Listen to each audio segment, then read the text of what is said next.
Welcome to the Talking Michigan Transportation Podcast. I'm Jeff Cranston. Today I'm going to revisit a topic from a couple years ago. That's the 96 Flex Route in Western Oakland County. One of the biggest, probably highest profile road projects going around the state. This is the second Flex Route, which is a term we use at MDOT for a freeway that allows for the shoulder to be used as a travel lane during certain times, peak travel times in the morning and afternoon. US 23 north of Ann Arbor was the first. This will be the second. Very high volumes of both commercial and commuter traffic on that corridor. Brian Travis is the project manager working out of the Oakland Transportation Service Center for MDOT. He's been on this since work began in 2022, and he's very excited to say that the work will be substantially done in the next few days, meaning that there will be 3 lanes of traffic restored on both bounds. The actual Flex Route lanes, the shoulders being used as travel lanes, won't really be ready because of some other things that have to be done in prep until probably early 2025. But most of the people who have been traveling that route and endured the delays and the slowdowns for the last couple of years will be very excited about that. So I hope you enjoy the conversation.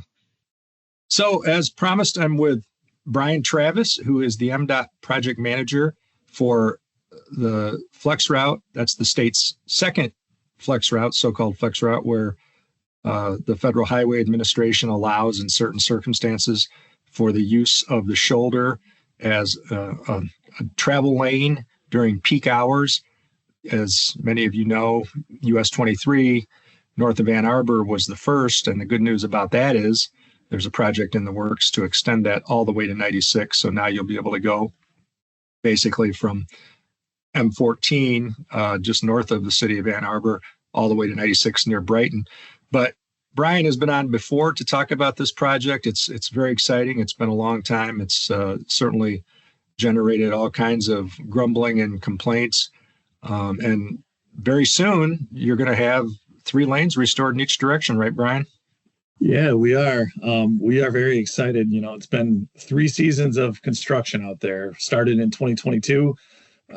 Everyone knows, how tough it was to commute through there, but the end is in sight. So the end of this weekend, so end of the day, Sunday, we are shooting to have 3 lanes open each direction on I-96. That includes all exit and entrance ramps as well, which is great news for commuters. We will have a little bit of work here and there, maybe a lane closure, shoulder closure to finish up over the next month or so. But for all intents and purposes, the project is completed, open to traffic. But, we mentioned flex lanes, right? Everyone's excited to see these flex lanes in action. The ramp meters, we unfortunately will not open those at the same time as the freeway this weekend. Those have to stay closed until early 2025. We need to get traffic back into its normal alignment on those 3 lanes so that we can begin testing all of our electronic components, the sensors, the cameras, things of that nature. So the flex lanes won't be operational just yet, but I think everyone's going to be glad to have their normal travel lanes back. Well, yeah, and before we get into the details on how the Flex Route works for the uninitiated, and maybe talk a little bit about those ramp meters, which is not common at all in Michigan, but is in a lot of other states. Talk first about your satisfaction in hitting your target. I mean, we've said all along, fall of 2024, this will be before Halloween, so solidly in the fall, and you're on budget. So, I mean, that's great for you and your team.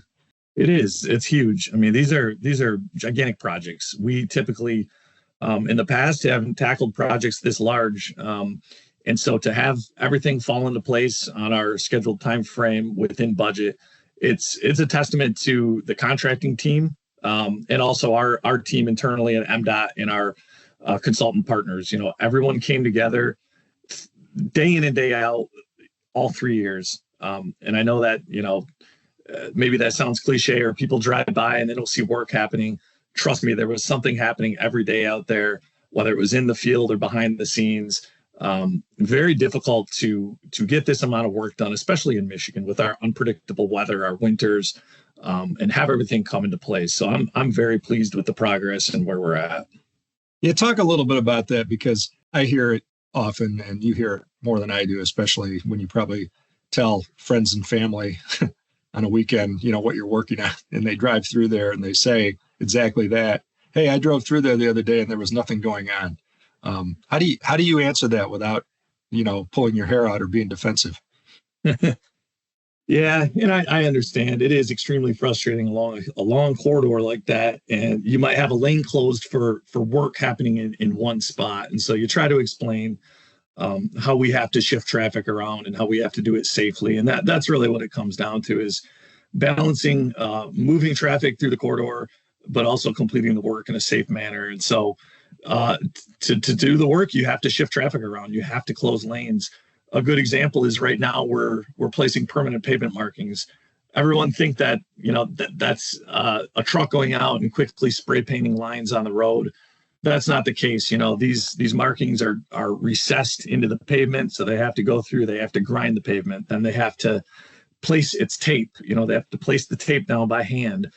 Very labor intensive, but you have to close lanes. You have to shift traffic to do it. So a ton of moving parts and pieces out here. And, again, jobs of this size, they take this long. Everyone thinks we can work overnight and get this done in a month. To do a quality job, you need, these 3 years to do it. So are you coming in right around that $270 million figure? Yeah, we are. We'll end up a little bit above it, but nothing that's not unusual on a project this size. You always have some unknowns with some extra quantities, extra additions to the project, but yeah, for all intents and purposes, right there on budget. So talk a little bit about some of those unknowns. What I'm sure you had several challenges along the way, but what were some of the biggest ones that you didn't anticipate and had to react to? Yeah, I think a lot of the temporary things that we have to build out there, just to maintain traffic, a lot of times we have to widen the shoulder out. We have to repair the existing pavement. And some of that stuff, you don't know the condition of pavement or some things underneath of the roadway until you get out there. So as we start removing pavement, digging down, if we have an area that needs material replaced because there's water underneath the roadway, poor soil conditions, we have to adjust on the fly, remove that material, add new materials. So things of that nature are extras to the contract, unforeseen things that you don't know until you start digging out there, until you start really getting into the nuts and bolts of the project. But really, a project like this, although it's huge, it's very long, 12 miles. It was fairly straightforward from a construction standpoint.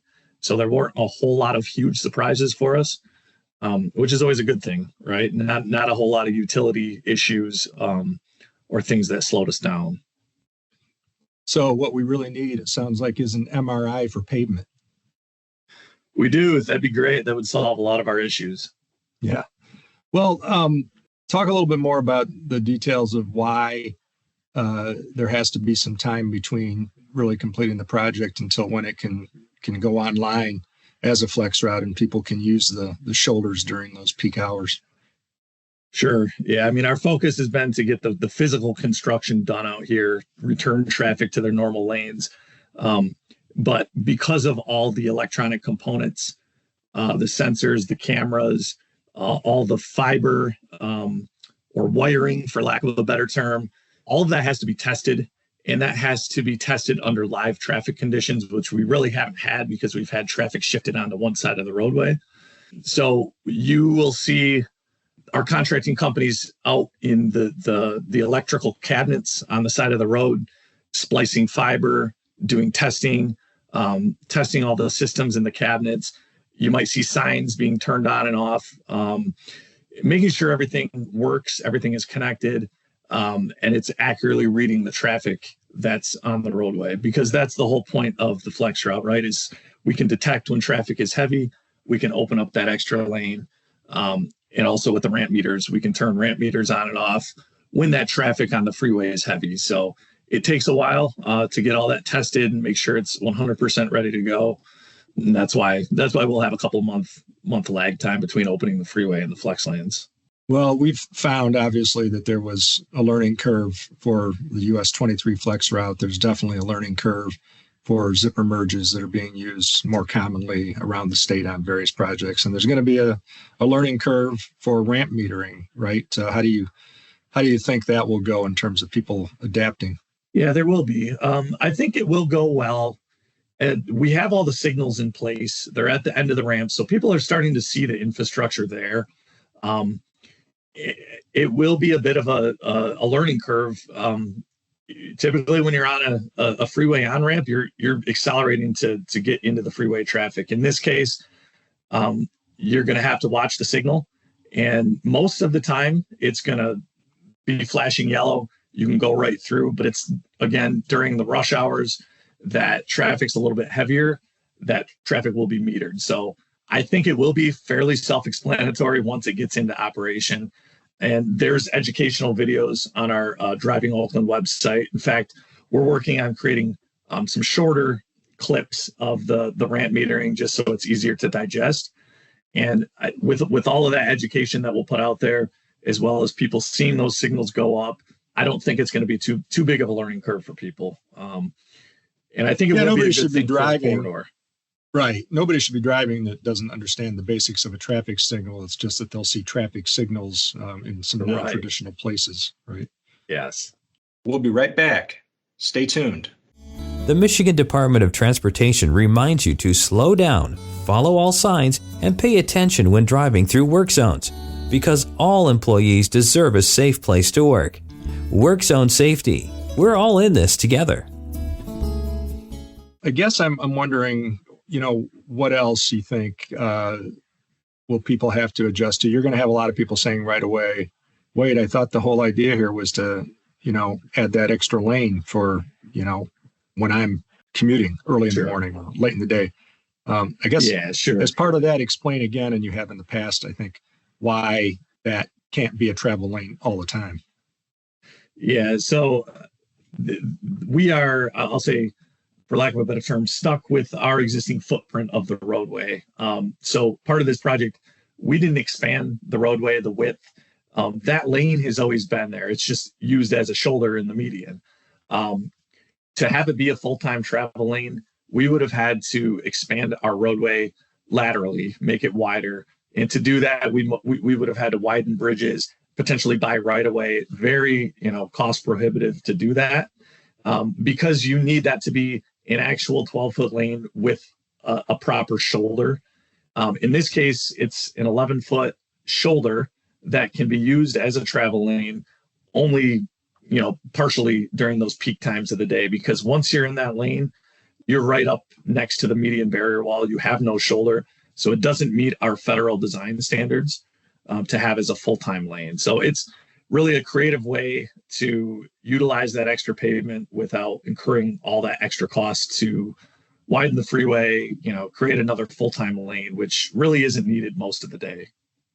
And that federal design standard is for 12 feet lanes, right? Correct. 12-foot lane with a shoulder. So talk a little bit about, what else between now and the spring. You and members of your team will be moving on to some other things in MDOT's metro region. Still a lot of big work going on some of the busiest freeways. What do you have next? Yeah, there is. We'll have some cleanup work to do on this project. We have a lot of paperwork to final out and finish up, but we'll be quickly moving down the corridor to the next section of I-96, which is from Lasser to DeQuinder. That starts in March of 2025. So our team will pack up and head down that way. And essentially that's another full reconstruction of the pavement there. And when that's completed, this entire corridor, basically from I-94 all the way to, Kent Lake Road, 275 and then 96 to Kent Lake Road, it's all reconstructed. It's all new pavement. So really exciting time for us and my team. We've been on this corridor for The last 3 years previous to that, we were in Macomb over on that section of 696 in 2018, 2019. So excited to be moving on to the next one. Yeah, I mean, when that's done, how much of 696 will have been rebuilt in the last few years? Yeah, so we did the first piece in 2018 from DeQuinder to 94. So we've just done, just about to wrap up I-275 to Losser, which is about 10 miles. The next section, Losser to DeQuinder, is about 10. And then that section in Macomb was 8 miles. So 28, 30 miles of 696. Which is just about all of it, right? Yeah, that's all of it. Yep. Yeah, that's amazing. What else besides that is coming in your sphere, I guess, in 2025? Yeah, I mean, that will be it for my team. But, out of our office, we're still working on I-75 up in northern Oakland County. That has another year or two, I believe, to complete the reconstruction up there. From there, we'll move on to more of our M routes, I believe, like a Rochester Road type of project. We're still a few years out from projects like that, but just looking ahead to see what funding we have for our biggest needs in Oakland County. Do you think, whereas from the day the US 23 flex route opened, there was discussion about how it doesn't go far enough and all you've done is kind of, move a bottleneck further north. Right. Do you think that you'll have that same kind of discussion after 96 is open, or do you feel like the segment that it'll serve will really make a huge difference in congestion? I think it'll make a huge difference. We will get the question about, what is the point of the flex lane if it's only going to drop off? You're right. You're moving the bottleneck further down the line, which can be, both things can be true, right? You might have another bottleneck, but you're also alleviating congestion in that 12-mile stretch. So drivers will get used to, they know this lane is going to end. Let me merge over when I have a gap. So I don't anticipate traffic getting worse by any means, or it creating issues. It's just going to be an adjustment for drivers. I'm pretty sure anybody that drives this corridor will be happy to have that extra lane because it does just get very congested. And it seems, the population keeps moving further west down the corridor, Lyon Township, Brighton, that whole area. So not going to be a shortage of commuters that are using that route. And like you said, no. Jeff, when we eventually connect the flex lanes too, I mean, that's going to be huge. So yeah, that growth in Livingston County and Western Oakland County is still a real phenomenon. But I kind of have to believe, since you started in 2022, still coming off the tail end of the pandemic and more people have returned to the roads, you've probably seen a huge difference in the last couple of years of travelers, right? We have. And that's been one of the biggest eye-opening aspects of this project. Our day-to-day is hard enough with just trying to put down the proper materials and get trucks in and out of the job. But the live traffic out there day in and day out, the congestion, the crashes, the driver behavior, all of those things take a toll on the project team trying to maintain and do our job safely out there. And so, right, traffic volumes are heavy. It doesn't seem like there's ever a good time to take a lane closure out there. Saturday, Sunday, Monday, Tuesday, it doesn't matter. Traffic is it's always moving out there. So, well, yeah, especially when you have an unexpected Tiger appearance in postseason and then you transition into a really hot Lions team. So, yeah, it doesn't matter if it's exactly. a weekend. Yeah. Yep. Well, hey, thanks, Brian. That's very helpful.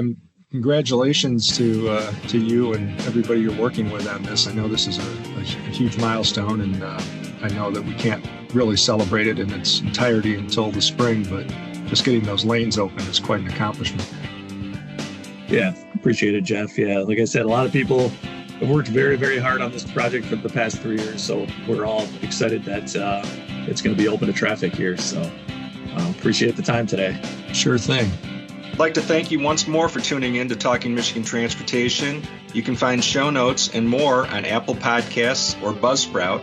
I also want to acknowledge the talented people who help make this a reality each week, starting with Randy Debler, who skillfully edits the audio, Jesse Ball, who proofs the content, Courtney Bates, who posts the podcast to various platforms, and Jackie Salinas, who transcribes the audio to make it accessible to all.